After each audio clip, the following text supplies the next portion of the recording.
me cater to you.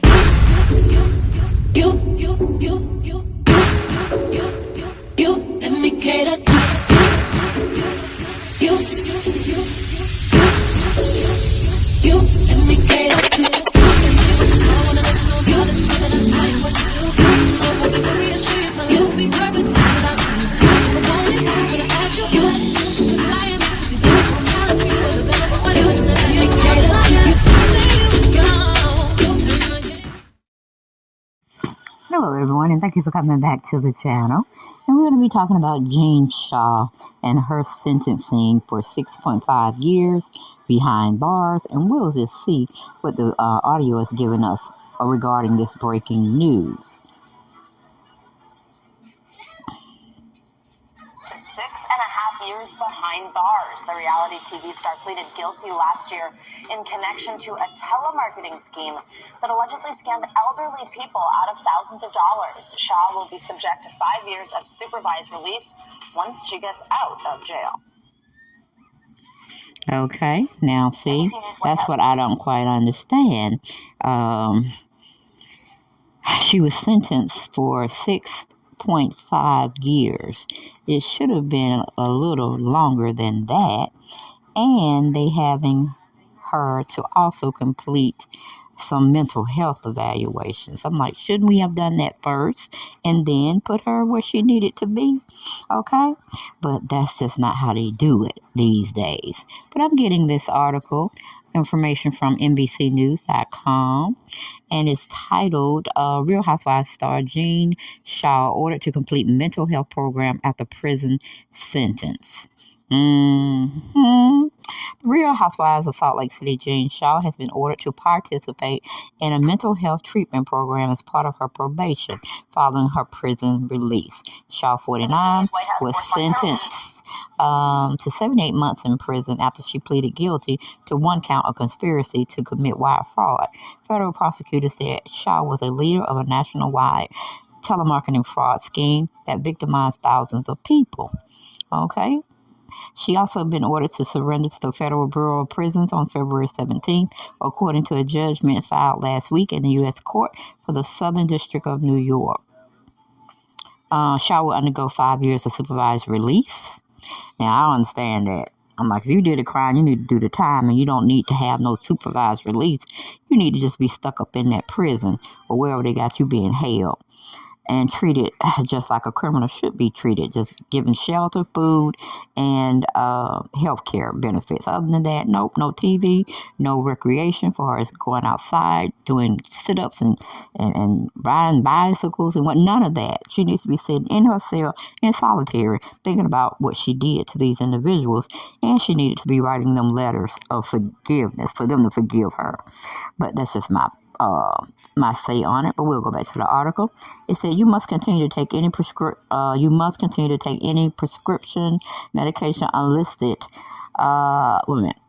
Prescribed medication unless otherwise instructed by the healthcare provider, the order states. Now they're trying to say she is incompetent. They're trying to say she had a problem, and that's what made her commit the crime that she did, the wire fraud, skimming a lot of people.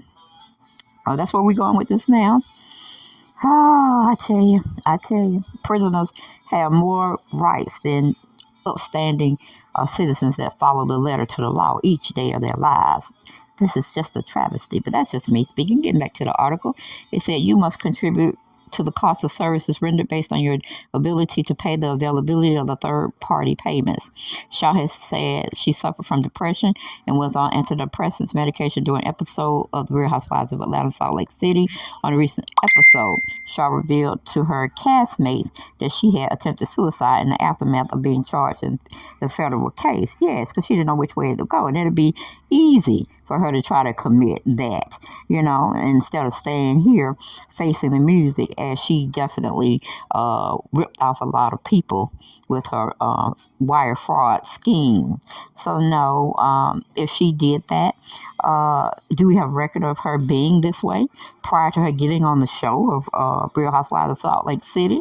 Did we have record of her mental health prior to her getting into business? We can't just claim stuff just because it fits our profile and we think we can get away with it. No, that's not what we do as law-abiding citizens, taxpayer citizens. You see what I'm saying? And the citizens that follows the rules, the laws of the world that govern us to be civilized. So she doesn't really have a leg to stand on. I don't know why we're giving her all of this, what do you call it, exceptions. You know, her people she schemed didn't get no exceptions to the rule. They just lost all their money. Don't you think they should be treated to some free services for at least 10 years of mental health services free on Jean Shah?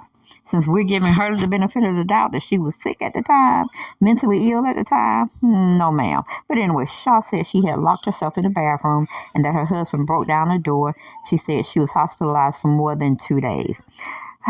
Usually you can get hospitalized if you're having a mental breakdown, at least a month or so. And you just talking about it was more than 2 days. So what? It was 3 days, Jen? Come on now. Why are we even believing this mess? Just throw her away. And she pick up the pieces whenever she gets out, when she's finished with her sentencing. But anyway, going back to the article, it says in a statement to the court filed in December, Shah pleaded for leniency by stating her actions stemmed in part from some personal painful experiences that I was going through in my life, including the deaths of father and grandmother. Okay, we've sent our condolences to you on those factors, but we do not. I repeat, we do not go out and do harm to other people because we're feeling some kind of way, Jean.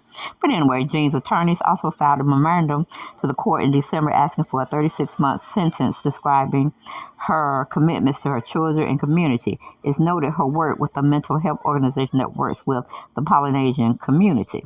Given her own background, Jean feels deeply empathetic towards anyone marginalizing, fearing rejection, and struggling with mental health issues, the memorandum said.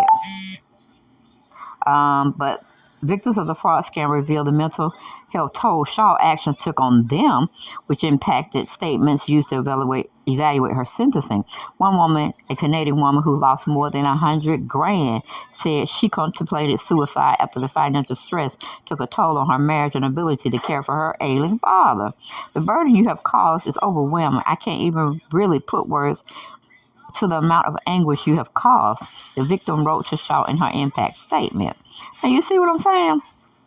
They want us to feel sorry for Jean and all her wrong actions, but what is happening to the people that she schemed out of their life savings, their maybe pension money, just anything that she took advantage of? Now we're supposed to feel sorry for Jean? No, throw the book at Jean and throw her away pretty much. She needs to serve her sentencing, and that is it. Period. Done with. She needs to serve her sentence. We don't need to have pity on her when she seems like she's being capable of doing just the opposite. I don't even know if we gave her the opportunity to look back at her in a couple of years down the road, will she be the same person?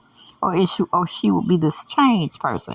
I mean, my thing is, are you going to turn your life around where you devote majority of your time to social services needs?